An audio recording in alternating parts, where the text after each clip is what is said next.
Kështu që linë sallata ruse që përgatisim nëse na të pranë në natën e vitit ri për nesër, a u gëzona me... Ajo që është ekspozu jo. Jo. Sidomos nëse bëhet me majonez, është shumë e ndihshme. Ideja është për shembull se ka mjaft shumë kalori. Edhe kështu është shëndetshme prapë se prapë ka shumë kalori.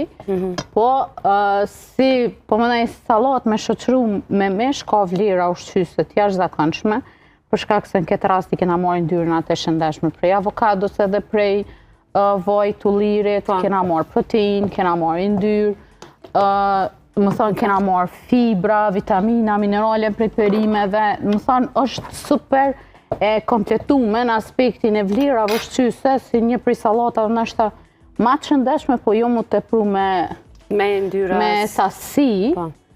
Faktikisht gjatë festave unë çdo herë lëboj që sasia me kanë minimale ose ndoshta